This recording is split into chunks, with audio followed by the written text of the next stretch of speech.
to Sartor Drive, to annex that property, is there a cost to the city? We have no cost. He is going to be putting in all the water and sewer that would go to those lines. We have a cost of connecting, as if your house was to get connected. So if there's an existing line in front of your house, there would be obviously some cost to add the piece of PVC that connects your Well, that would be covered under the tap fee, is that correct? Yes, sir. But besides that, he is going to install all our lines. He is going to pay for the road down there. All those costs are being covered by this construction. And give it to the city. Next question. How is this going to be laid out? Is it going to be laid out one house to one building lot? Or is it going to be similar to Columbian Street, where you've got 9 houses on what was described as one piece of land, but I think it's more like 3 lots? Ms. Rock did that. Ms. Rock did that. The question tonight, the first question, is whether or not to annex this property. Yes. If we don't annex this property, nobody in this room gets a say as to what that property will look like. If we stop this annexation, he can still build over there. And the county has no zoning. They have no public input like this. He can put a mobile home park. He can put an apartment building. He can put a strip mall, Okay, strip shop. If we don't have this annexed in the city, we have no say whatsoever, but you will still get the negative impacts regardless. And we will not be able to do anything about it. This still is not answering my question.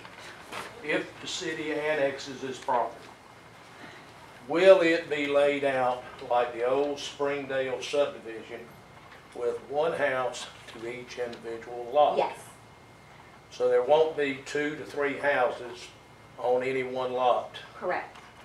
So it's going to just follow the same format as Springdale subdivision. If it is zoned that way.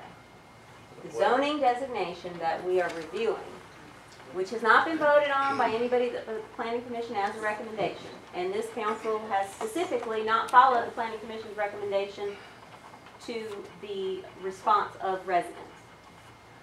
They have chosen R8 as their recommendation.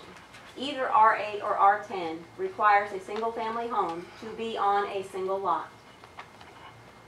I can't tell you exactly what it's going to look like because I don't have plans. Because he's not supposed to or required to hand me plans if it's not in the city. Well, that's fine. Excuse me, Ms. Rock. Yes, Will it ma'am. look like the 9 that he's building on Columbia Street? It will not look like what is on Columbian because Columbian is a different zoning designation. It is a R6 area, which allows more multifamily housing. This is not going to be that. Well, they are close to ones on Columbia Drive. They are real close. They are real close. And I don't approve those plans. Yeah. The building official does. They are a little bit too close to cover. Well, I guess that's all I'm going to ask at this point, but I do hope that we get a chance to sit down and have a one-on-one with council, some type of committee. As suggested, there are a lot of questions. And there seems to be a lot of questions that won't be answered until you annex. So it looks like somebody's got somebody over a barrel.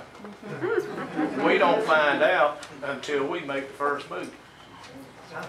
I think, personally, although he may decide to go with the county, I want to know what we're getting. What are we getting? And we can say there's absolutely no cost to the city taxpayers to annex this. There is additional cost. There's going to be a requirement for additional city services. That's going to spell additional employees, whether it be another policeman, whether it be another sanitation worker, or whatever. There will be cost. And I'm not sure that the taxes are going to help us recover those costs. These are questions I'd like to have answered. What is our cost going to be? So that's about all I got, and I thank you for your time.